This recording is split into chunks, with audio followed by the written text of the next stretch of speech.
The frosty windows of Abraham Lincoln's modest home on 8th and Jackson Street. The streets outside were slick with early winter rain, the kind that turned cobblestones into mirrors. Inside, the air was thick with anticipation. Newspapers, telegrams, and hand-scribbled notes covered the table. Every few minutes, footsteps echoed as friends and political allies entered and exited, their boots leaving muddy prints on the wooden floor. Lincoln sat quietly near the hearth, his long frame slightly hunched, one hand clasping a folded letter that trembled faintly in the candlelight. His face, calm, thoughtful, yet unreadable, betrayed little of the storm that churned beyond the walls of his home. Outside, the nation waited. Across the country, in cities and towns divided by ideology and geography, the American Republic stood on a knife's edge. In the South, men gathered in taverns, muttering beneath the smoke of cigars. The word disunion floated in the air like a threat and a promise. In Charleston, South Carolina, the Charleston Mercury had already drafted headlines for two outcomes, one for Lincoln's defeat and another for his victory, that would, they claimed, herald the end of the Union. By midnight, the first results arrived from the East, New York, Pennsylvania, Ohio, all leaning toward Lincoln. His name appeared again and again on the telegraph sheets that hissed and clacked across the nation's wires. Supporters of the Republican Party gathered in jubilant crowds, waving banners that read, "Free soil, free labor, free men." Yet the jubilation was not universal. In Montgomery, Alabama, a young lawyer named William Yancey slammed his hand on a tavern table, declaring, "If Lincoln is elected, the South must rise. We will not be ruled by abolitionists and their northern mobs." His words were met with cheers, toasts, and the cold, determined silence of men already planning what they called the Great Departure. Back in Springfield, Lincoln rose from his chair as a final telegram arrived from Chicago. The message was short and clear: Lincoln elected president. The room erupted in applause, but Lincoln merely nodded, his eyes distant. "I thank you, gentlemen," he said quietly. "But let us not exult. The times are too grave for triumph." He stepped toward the window, looking out into the blackness of the November night. Somewhere out there, the Union he loved was beginning to fracture, one unseen crack at a time. As dawn crept over the prairie, the first newspapers hit the streets. "Lincoln wins, the Union in peril." By the time Lincoln's victory reached the farthest corners of the South, the reaction was explosive. In Charleston, South Carolina, often called the cradle of secession, the news broke before sunrise. The bells of St. Michael's rang not in celebration, but in alarm. Crowds gathered in the streets, faces grim, the air thick with fury. The Charleston Mercury wasted no time. Its presses roared to life, spitting out a headline that would echo through history: "The Union is dissolved." That morning, men in frock coats and militia officers in gray sashes assembled at the Charleston Hotel.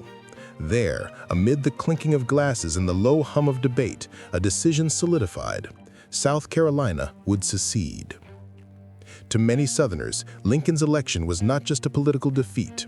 It was an existential threat. They believed his presidency meant the slow strangulation of their economy and way of life, both bound tightly to slavery. In plantation parlors from Georgia to Louisiana, wealthy planters gathered around polished mahogany tables, voices tense, eyes burning with conviction. Letters began pouring in to local newspapers, calls for Southern unity, resistance, and self-preservation. One Alabama editor wrote, "The Black Republican victory is the death knell of the Union. We must act before the shackles are placed upon us." Yet not all in the South cheered secession. In the hills of Tennessee and Western Virginia, small farmers and tradesmen, many of whom owned no slaves, watched the growing hysteria with unease. What good will come of tearing the Union apart? one merchant wrote in his diary. This talk of war, do they even know what war means? Meanwhile, in Washington, President James Buchanan sat powerless. His administration had crumbled under the weight of indecision. He insisted that, while secession was illegal, the federal government had no authority to stop it. His paralysis gave secessionists the time and confidence they needed. By mid-December, South Carolina acted. The state legislature called a convention in Charleston.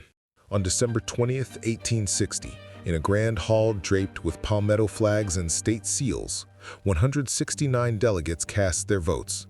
The result was unanimous. When the clerk read aloud the final tally, the hall erupted with cheers and cannon fire echoed from the harbor. That night, torchlight processions filled the streets. Women waved handkerchiefs from balconies, and bands played Dixie, while men shouted, "South Carolina has struck for liberty." But beneath the jubilation, a darker realization stirred.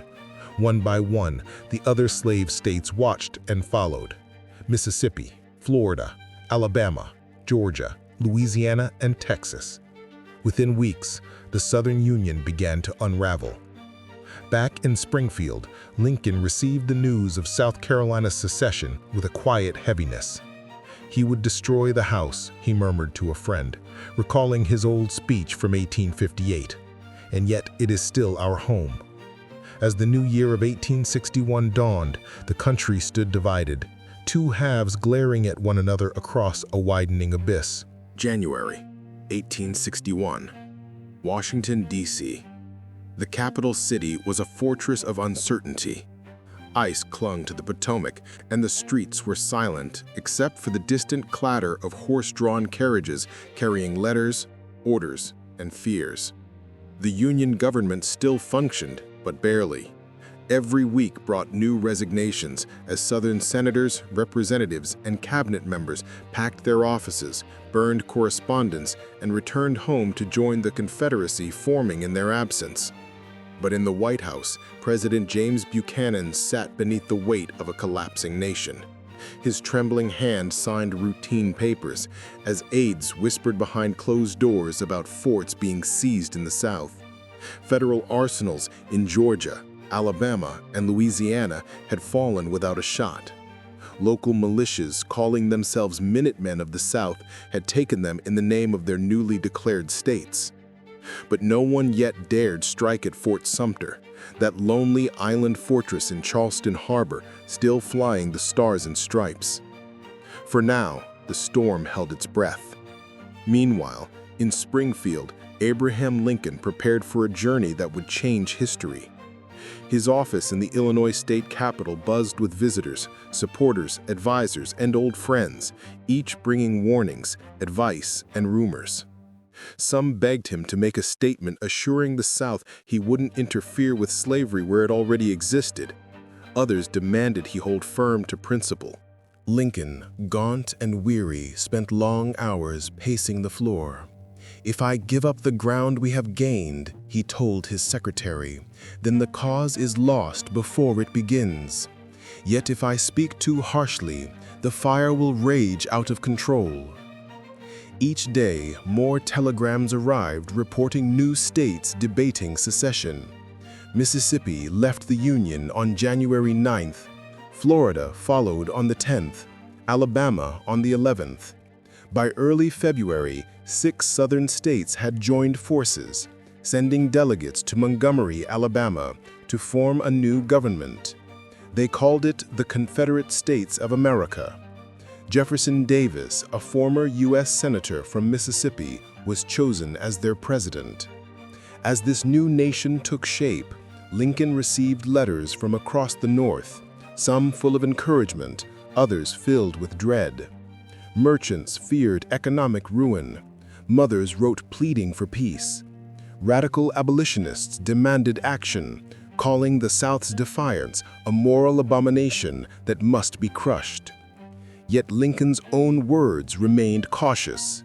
He spoke little in public, saving his message for the inauguration that awaited him in March.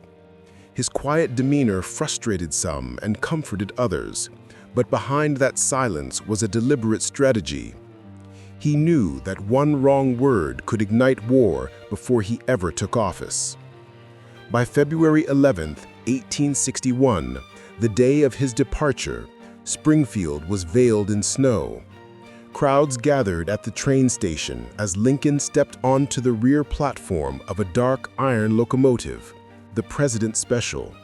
His tall figure loomed above the crowd as he removed his hat and spoke softly, his voice carrying through the cold air. "My friends, no one not in my position can appreciate the sadness I feel at this parting. I go to assume a task greater than that which rested on Washington. Without your goodwill, I cannot succeed. With it, I cannot fail." The train's whistle wailed, steam hissed from the engine. As it pulled away, Lincoln turned once more toward the town that had been his home for 25 years.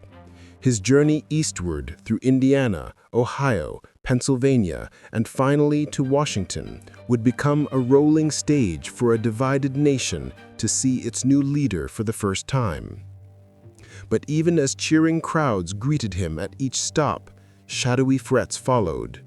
Whispers spread that Southern extremists planned to assassinate him before he could take the oath of office. And in Baltimore, those February 22nd, 1861. The night was cold and restless over the city of Philadelphia. Abraham Lincoln stood inside Independence Hall, the same building where the Declaration of Independence had been signed 85 years earlier. Before him hung faded portraits of the founders, and outside, thousands of people waited, waving flags and singing the Star-Spangled Banner. Lincoln spoke briefly, his voice steady but solemn. "I have never had a feeling, politically, that did not spring from the sentiments embodied in the Declaration of Independence. It was not the mere matter of the separation of the colonies from the motherland, but that sentiment which gave liberty not only to the people of this country, but hope to all the world, for all future time." The words drew applause, but even as he spoke them, secret eyes were watching. For weeks, intelligence had been flowing in from detectives and sympathizers. There was a plot to kill him in Baltimore. The conspiracy had been uncovered by Allen Pinkerton, the nation's most famous detective. His agents had infiltrated secessionist circles in Maryland and discovered a chilling plan: to strike Lincoln during his stopover in Baltimore as he changed trains en route to Washington. The assassins intended to incite chaos, ensuring the North would awaken leaderless before the inauguration. Pinkerton urged immediate action. His recommendation? Cancel the public schedule and slip through Baltimore in disguise. But Lincoln resisted. He said, "I have promised the people to meet them. I could not appear afraid." Still, the evidence was undeniable. The threats were specific, the timing clear. Finally, under pressure from his advisors and wife Mary, Lincoln agreed. On the night of February 22nd, the same evening George Washington's birthday was being celebrated across the Union, the president-elect quietly boarded a special train under an assumed name. The journey was tense. Windows were shuttered, the lamps dimmed. Lincoln, wrapped in a shawl and wearing a soft felt cap instead of his trademark stovepipe hat, sat silently as the train rolled through the darkness. Pinkerton's agents stood guard at every junction, revolvers hidden beneath their coats. At 3:30 a.m., the train slipped into Baltimore. No crowds, no ceremonies, only shadows and the echo of distant footsteps in the station. Within minutes, they were gone again, racing toward Washington. When dawn broke on February 23rd, Lincoln stepped off the train at the Capitol Station, alive, unharmed, and utterly exhausted. The streets were quiet, the city half deserted. Soldiers patrolled the avenues, fearing riots. Washington, D.C. sat between two worlds. Virginia, already threatening secession, lay just across the Potomac. Reporters soon leaked word of his secret passage, mocking him as a coward. Southern newspapers sneered, calling him the rail splitter who sneaked into the Capitol under cover of darkness. But Lincoln ignored them. His mind was fixed on the greater storm gathering before him. As he looked out across the city, The unfinished dome of the Capitol loomed against the gray sky, an eerie symbol of the fractured nation. Work on it had stalled for months, its skeletal iron ribs visible for miles. To Lincoln, it was more than a building. It was the Union itself, unfinished, uncertain, but still standing. He turned to his secretary, John Nicolay, and said softly, "If this Union is to endure, then that dome must be completed. It will rise again, and so will the nation." 10 days later, on March 4, 1861, Abraham Lincoln would stand beneath that very dome, raise his hand to the Bible, and take the oath of office while the United States teetered on the brink of civil war. March 4th, 1861, Washington, D.C. The morning sun broke through a veil of gray clouds, glinting off the half-finished dome of the Capitol. The streets were lined with soldiers, regulars of the U.S. Army and hastily formed militia units, their muskets gleaming beneath the pale light. The Capitol had become a city under guard. Rumors of assassination filled the air, and every rooftop and balcony was watched by nervous eyes. Abraham Lincoln emerged from Willard's Hotel shortly before noon. His tall frame seemed almost spectral in the crisp March air, his face solemn, his black coat buttoned high. Around him, a cordon of cavalry and plain-clothes guards closed in tight. Even so, Lincoln insisted on riding in an open carriage beside outgoing President James Buchanan, a symbolic gesture that the transition of power, however strained, would still honor the Constitution. As the procession made its way up Pennsylvania Avenue, the sound of fife and drum bands echoed between the buildings. Crowds pressed forward for a glimpse, some cheering, others glaring in silence. Among them were Southerners who had remained loyal to the Union, abolitionists who feared compromise, and soldiers who wondered if they would soon be ordered to fight their own countrymen. When Lincoln reached the Capitol, the air fell still. He stepped onto the wooden platform constructed at the east portico. Before him stretched a sea of faces, tens of thousands gathered in anxious expectation. Chief Justice Roger B. Taney, the same man who had delivered the infamous Dred Scott decision 4 years earlier, held out the Bible. The irony was not lost on anyone. With his left hand on the sacred book and his right raised to the sky, Lincoln swore the oath. "I do solemnly swear that I will faithfully execute the office of President of the United States, and will, to the best of my ability, preserve, protect, and defend the Constitution of the United States." A murmur rippled through the crowd. Relief, disbelief, defiance, all at once. Lincoln then began to speak. His voice, firm yet gentle, carried over the hush. "Apprehension seems to exist among the people of the southern states that by the accession of a Republican administration, their property and their peace and personal security are to be endangered.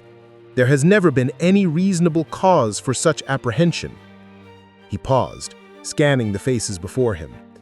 "In your hands, my dissatisfied fellow countrymen, and not in mine, is the momentous issue of civil war. The government will not assail you. You can have no conflict without being yourselves the aggressors." His closing words lingered like a prayer against the wind. "We are not enemies, but friends. We must not be enemies. Though passion may have strained, it must not break our bonds of affection." The speech lasted less than 30 minutes, but its weight would echo through generations. Many in the crowd wept. Others turned away in silence. Lincoln's message was one of peace, but also of resolve. He would not allow the Union to die. As he turned to leave, the great unfinished dome above him seemed almost symbolic of the moment. A structure under construction, fragile but enduring. It would rise, as would the nation, though neither without great cost. Behind him, Buchanan left the stage quietly, his face pale, his legacy already condemned. Ahead of him, Lincoln faced a future defined by war and sacrifice. And far to the south, in Charleston Harbor, Cannons stood waiting, trained on a lonely fortress flying the flag of the United States.